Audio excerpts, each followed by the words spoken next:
국민의힘은 오늘 계엄특검법을 발의할 예정입니다. 그리고 민주당과 특검안을 놓고 협상에 나설 것입니다.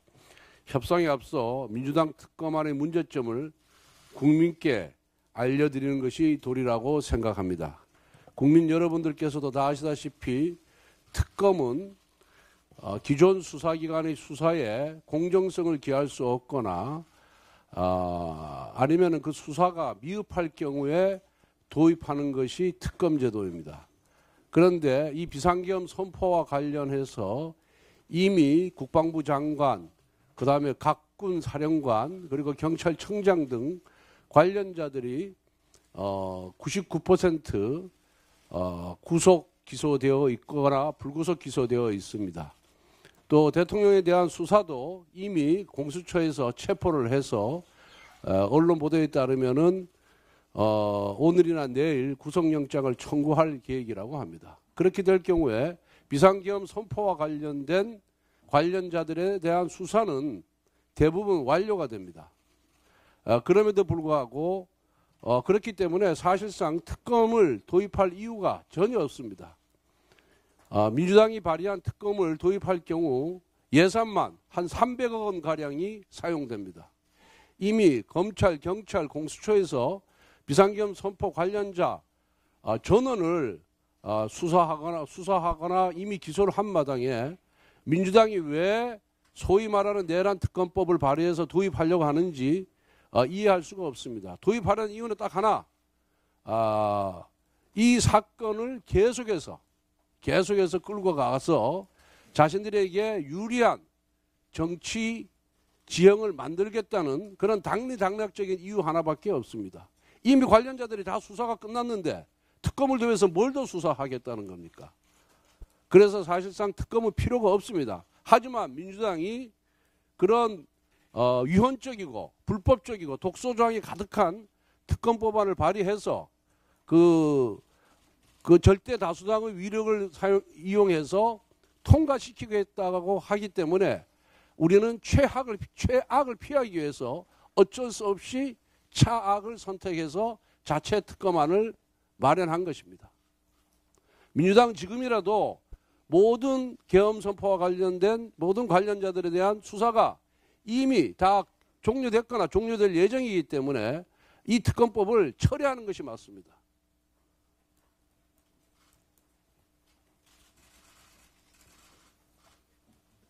다시 한번 민주당에게 강력하게 촉구합니다. 국민들이 지켜보고 있습니다.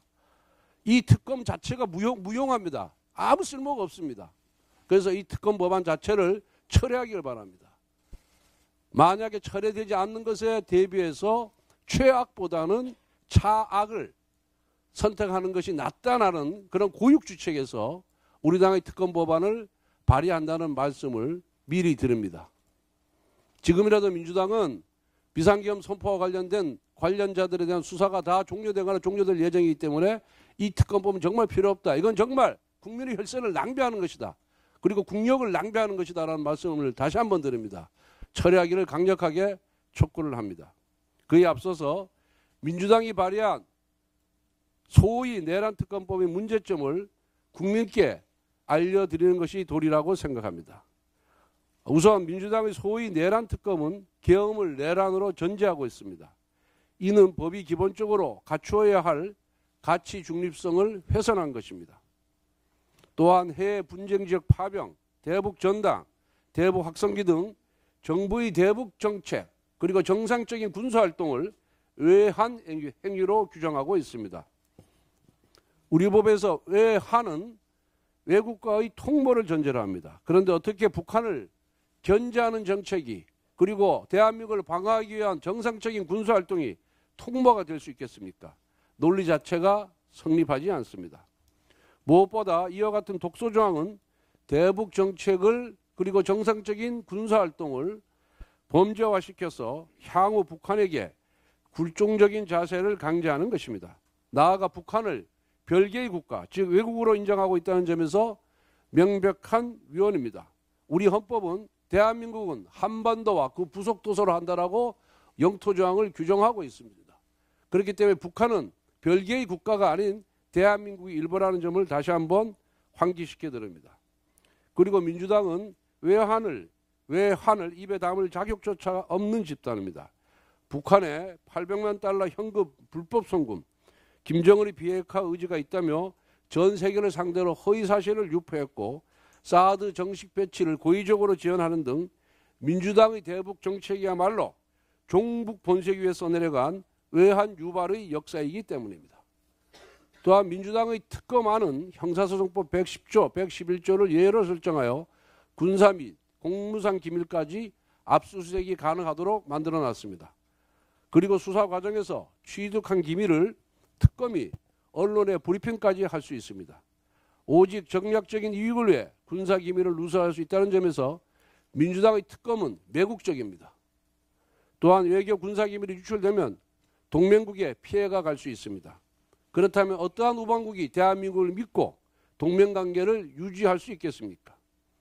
특히 민주당 특검 제11조는 수사 과정에서 인지된 관련 사건이라는 표현을 통해 수사 대상을 무한대로 늘릴 수 있도록 만들어놨습니다. 정부와 여당은 물론이고 일반 국민까지 무한대로 수사할 수 있습니다. 실제로 민주당은 민주874와 같은 회개한 사이트를 만들어 국민을 사찰하고 감시하고 고발하고 있습니다. 만약 민주당의 특검법이 통과된다면 민주당은 특검이라는 명목으로 국민 전체를 통제하고 감시하는 공권력을 쥐게 됩니다. 민주당은 특검이라는 이름의 괴시타포를 갖게 되는 것입니다. 따라서 민주당은 소위 내란 특검법을 당장 철회해야 합니다. 아무리 조기 대선을 통해 이재명의 나라를 만들고 싶어도 대한민국을 절단내는 법을 만들어서는 안 됩니다. 민주당의 특검법은 종북, 이적, 위헌, 매국, 독재를 버무려서 만든 괴물입니다. 저는 어제 비대위 회의에서 정가사범의 부패 범죄 피고인 이재명 대표의 공직선거법 위반 사건에 대해 633 원칙에 따라 사법부가 신속한 판결을 내려줄 것을 촉구했습니다. 그런데 사법부가 조속한 판결을 내려야 할 이재명 대표의 재판은 공직선거법 위반뿐만 아니라 수두룩합니다. 먼저 배우자 김혜경 씨의 공직선거법 위반 사건은 지난해 11월 24일 1심 유죄 판결이 나왔습니다. 기소된 지 9개월 만에 나온 것이라 이 판결 역시 633 원칙을 위반한 것입니다. 또 올해 2월 14일까지 2심 판결이 나오고 5월 14일까지 최종 판결이 나와야 합니다. 이재명에 대한 위중교사죄 2심 판결도 빨리 나와야 합니다.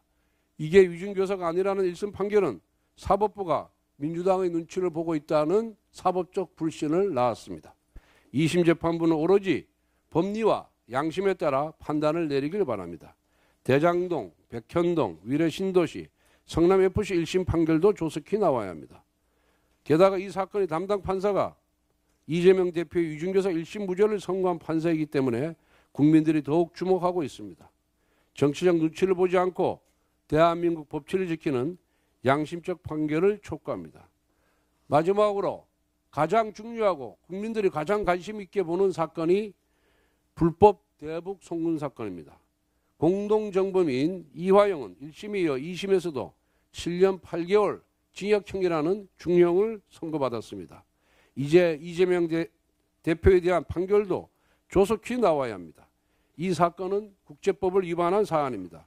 대한민국 제1야당 대표이자 유력한 차기 대선 주자의 대북 제재 위반 여부는 우리 국민뿐만 아니라 국제사회가 지켜보는 중대 사안입니다.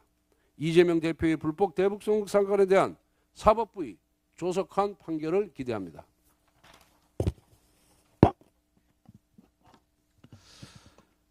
민생정책으로 국정 안정을 도모하는 정당이 되겠습니다. 한국리서치 등 여론조사 기관 4개사는 지난 13일부터 15일까지 사흘간 전국 만 18세 이상 남녀 1,005명을 대상으로 한 전국 지표조사에서 정당 지지도는 국민의힘이 35%, 민주당이 33%로 국민의힘이 앞선 것으로 조사되었다고 발표했습니다.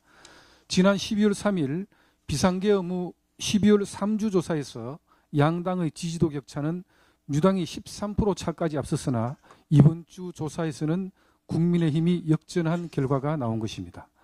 내란 숙의 윤석열을 외치면서 내란 선동에 나섰던 민주당이 적잖은 충격을 받은 모양입니다. 민주당은 이 결과의 이유를 아십니까? 국민의힘이 잘해서가 아닙니다. 여러 정치 전문가들은 민생을 팽개치고 매일 탄핵, 특검, 체포만을 외치는 민주당에 대해 이제 국민 여러분께서 민주당이 국정 불안 세력이다라고 느낀 결과라고 평가하고 있습니다. 대통령 탄핵에 이어 대통령 권한대행까지 탄핵하고 민주당 뜻대로 하지 않으면 나머지 국무위원도 줄 탄핵하겠다고 협박했습니다. 불법 대북 송금, 대장동, 백현동 개발 이권 개입, 허위사실 유포, 위정교사 피고인 이재명을 수사했다는 이유로 수사검사였던 중앙지검장을 탄핵하고 문재인 정권 탈원전 문제점을 감사했다는 이유로 감사원장까지 탄핵하지 않았습니까? 이도 모자라 내란을 대통령 탄핵 사유라고 주장하고 탄핵시킨 뒤 탄핵 심판 때는 슬그머니 내란 혐의는 제외하겠다고 하니 또 국민적 공분을 샀습니다. 민주당은 앞으로 계속 탄핵, 특검, 체포만을 외치는 국정 불안 세력으로 남으시기 바랍니다. 국민의힘은 민주당의 정쟁 선동에 휘말리지 않고 민생 경제를 살리기 위한 국정 안정 정당의 길을 걷겠습니다. 여론조사에서 나타난 지지율은 국민의힘에 가하는 재직으로 여기고 정책이 아닌 민생 정책을 추구하는 정당으로 다시 거듭나겠습니다. 한국은행 금융통화위원회 기준금리 동결 관련입니다. 어제 한국은행 금융통화위원회가 기준금리를 기존 3.0%로 동결하였습니다. 한국은행은 기준금리 동결의 이유로 경제 전망 및 외환시장의 불확실성 확대를 들었습니다. 경기 침체보다 1,450원 수준까지 오른 환율 부담으로 인한 리스크를 더 걱정한 고육지책이라는 평가가 나오고 있습니다. 한국은행은 정치적 리스크 확대로 성장의 하방 위험이 커지고 환율 변동성이 증대했다고 표현했습니다. 결국 정치가 국민께 믿음을 주지 못해 경기 위축과 시장 불안을 가져왔고 고환율로 이어진 것입니다. 그리고 고환율로 인해 금리 인하가 필요한 시점에 우리는 금리 인하를 하지 못하게 되었습니다. 정치 불안이 시장 불안, 환율 상승을 가져오고 이것이 경기 위축으로 이어지면서 다시 시장 불안으로 이어지는 악순환에 빠진 심각한 상황입니다. 이러한 악순환에서 빠져나오는 길은 하나입니다. 정치가 국민께 믿음을 보여드려야 합니다.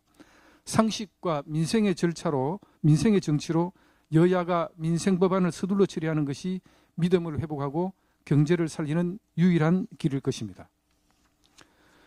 민주당에 호소합니다. 탄핵, 특검, 체포, 선동머리로 더 이상 국민을 불안하게 하지 마십시오. 그리고 무리한 상법 개정안, 지역사랑 상품권 법안 등 경제 질서를 난도질하고 미래 세대를 수탈하는 정쟁 유발법들의 개정 또는 입법 강행도 중단해 주십시오. 기획재정부, 금융감독원 등 관계 정부 부처에도 당부드립니다. 기준금리가 동결된 만큼 이자 부담 지속 등 민생에 부담이 되는 상황이 발생할 수 있으니 세밀한 대응이 필요합니다. 은행 대출금리 추이 등을 철저히 모니터링해서 상황 변화의 리스크 대응에 힘써 주시길 당부드립니다. 특히 언론 보도에 따르면 일부 은행이 대출 가상금리 조정을 준비하고 있다고 합니다. 금리가 동결되었다는 이유로 시중금융권이 오히려 대출금리를 올리는 일이 없도록 점검해 주시기 바랍니다. 금융시장의 안정과 가계, 기업의 추가적인 부담 방지를 위해 더 세밀한 금융당국의 관심을 촉구합니다.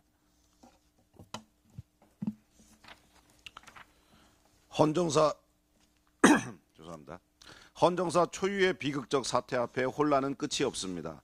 법적 절차적 흠결 가득한 공수처의 수사는 이미 그 정당성을 상실했습니다.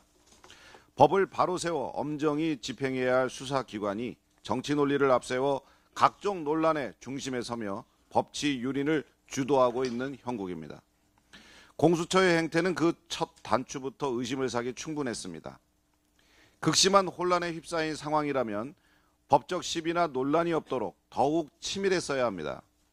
그런데 공수처는 그 치밀함을 자신들의 존재감 과시를 위한 정치적 논리로만 접근했습니다. 서울중앙지법이 아닌 서부지법에서 체포영장을 발부받은 것부터 영장 쇼핑의 지적을 받았고 영장 집행이 여의치 않자 시한 막바지에 불쑥 경찰의 체포를 일임한다는 공문을 보내면서 역량은 부족한데 욕심은 넘치는 한심한 상황을 여실히 보여주었습니다. 관저 출입 셀프 승인의 논란은 더 한심합니다. 공개된 출입 허가 공문은 공수처의 수사협조 요청 문건에 쪽지를 덧붙여 55 경비단장의 도장을 찍은 것으로 되어 있습니다. 요청받은 공문에 쪽지를 붙여 회신하는 기관은 대한민국에 없습니다. 반드시 잘잘못을 가려야 할 아주 중대한 공문서 위조 의혹입니다. 공수처는 법 위에 있지 않습니다. 수사기관들의 수사 경쟁은 또 다른 불안과 혼란을 자초할 뿐입니다. 더 이상 권한 없는 수사에 매달리지 말고 공수처 스스로 내려놓으십시오. 최근 여당과 대통령의 지지율이 오르고 있다는 여론조사 결과를 두고 야당은 편향 조사라는 비난을 퍼부으며 고발 협박도 서슴지 않았습니다. 야당의 지지율이 높을 때나 대통령의 지지율이 최저치를 보였다고 기사화됐을 때는 이런 반구 말이 없더니 여론조사 규제를 강화하겠다며 공직선거법 개정안을 발의했습니다. 불과 몇 달 전 재보궐선거에서 실제 선거 결과와 큰 차이를 보인 여론조사 결과로 유권자의 눈과 귀를 흐릴 때는 침묵했으면서 이제는 조사 결과가 그들의 입맛에 맞지 않자 발빠르게 조사기관에 칼날을 들이대고 있습니다. 참 한결같습니다. 지금 같은 민주당식 잣대라면 카톡 검열에 이은 여론조사 검열이나 다름없습니다. 여론조사가 객관적이고 공정성을 담보할 수 있도록 제도를 마련하자는 것에 이견이 없습니다. 하지만 자신들에게 불리한 조사가 나온다고 해서 부랴부랴 여론조사 기관의 규제를 강화하겠다는 것은 재갈을 물리려는 협박일 뿐임을 명심하십시오. 감사합니다. 내란죄에 대한 수사 권한과 관할권의 다툼이 있는 공수처가 서울 서부지법으로부터 발부받은 체포영장으로 대통령을 체포하더니 이제는 구속영장까지 서울 서부지법에 청구하려 하고 있습니다. 그러나 공수처의 서울 서부지법에 대한 대통령 체포영장과 구속영장 청구는 공수처법에 따른 관할권을 위반한 것으로서 위법하다고 할 것입니다. 공수처가 서울 서부지법에 대통령에 대한 영장 청구에 관할권이 있다는 법적 근거로 공수처법 제31조 단서가 제시되고 있습니다. 공수처법 제31조 본문에서는 수사처 검사가 공소를 제기하는 고위공직자 사건의 제1심 재판은 서울중앙지법 관할로 한다고 되어 있고 그 단서에는 범죄지, 피고인의 특별한 사정 등을 고려하여 형사법에 따른 관할법원에 공소를 제기할 수 있다고 되어 있습니다.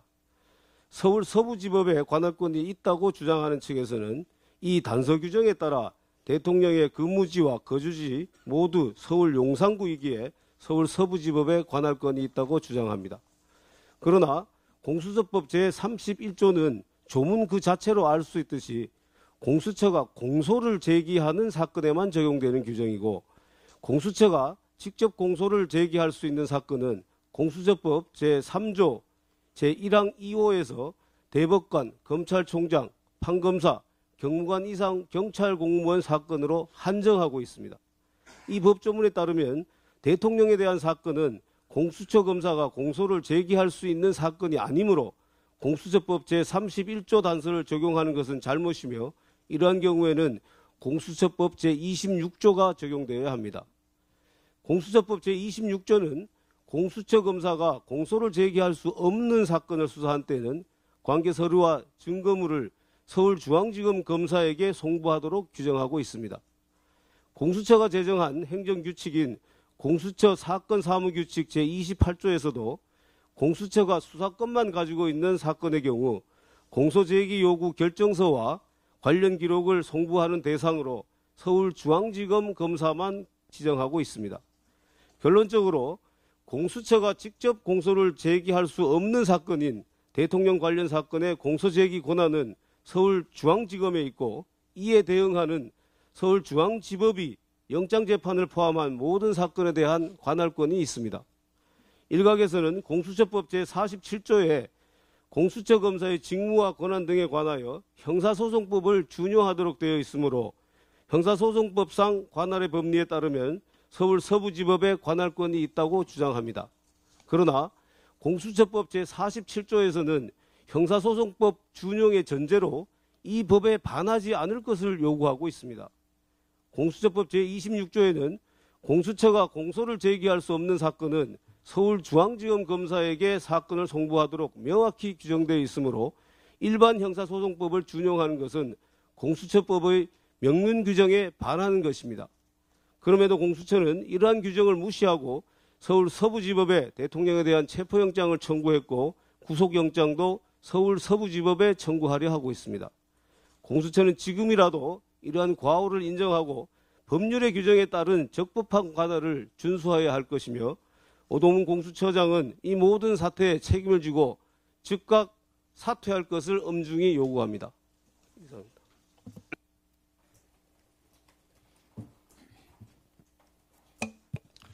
법사위 간사 유상범입니다. 공수처가 윤 대통령 내란 혐의를 수사하는 과정에서 온갖 불법 논란을 야기해 국민적 신뢰를 잃더니 이제는 대통령을 체포하기 위해 관저 출입 공문을 유죄했다는 셀프 승인 의혹까지 받고 있습니다.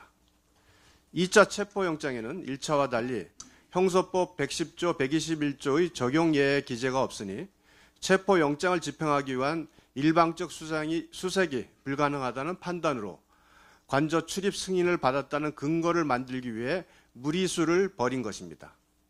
공수처의 출입허가 주장은 처음부터 온통 거짓 일색이었습니다.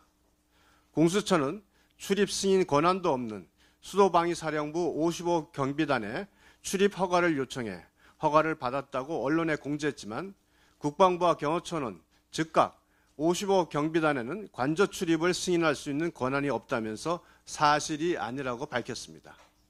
공수처는 오후 2시 25분 55 경비단이 출입 허가를 받았다가 오후 4시 24분쯤 경호처의 추가 출입 승인이 필요하다는 공문을 받았다고 부랴부랴 해명했지만 공수처가 언론에 출입 허가를 공지한 시각은 이미 추가 승인이 필요하다는 공문을 받고 난 뒤였습니다. 뒤늦은 해명조차 사실은 거짓이었던 것입니다. 공수처가 해명 과정에서 공개한 출입 허가 공문도 의혹투성입니다. 공수처가 2시 25분에 받았다가 공개한 첫 번째 공문을 보면 공수처 자체 문서에 쪽지를 붙이고 55 경비단장의 도장을 찍은 딱풀 공문이었습니다. 승인 권한이 없다는 해명에도 불구하고 공수처가 조사 중인 55 경비단장에게 관인 날인을 강압하고 대리 날인하는 등 직권을 남용한 정황도 포착되었습니다. 문서위조와 직권남용은 법치국가의 수사기관으로서는 절대 해서는 안 될 중대범죄입니다. 검찰은 대통령 관저 출입 셀프 승인의 사태에 대해 조속하고 엄중한 수사로 실체적 진실을 신속히 규명해야 합니다. 사상 초유의 현직 대통령 수사와 체포라는 엄중한 사안을 집행하려면 당연히 법적 절차에 흠결이 없어야 함에도 공수처가 거대 의석을 앞세워 의회 독재를 일삼는 민주당과 결탁하여 수사 권력을 악용하고 법치주의를 훼손하는 것을 두고만 볼 수 없습니다. 국민의힘은 공수처가 자행해온 불법행위의 진상을 낱낱이 밝히고 그 책임을 물을 때까지 모든 것을 불사하고 끝까지 싸우겠습니다.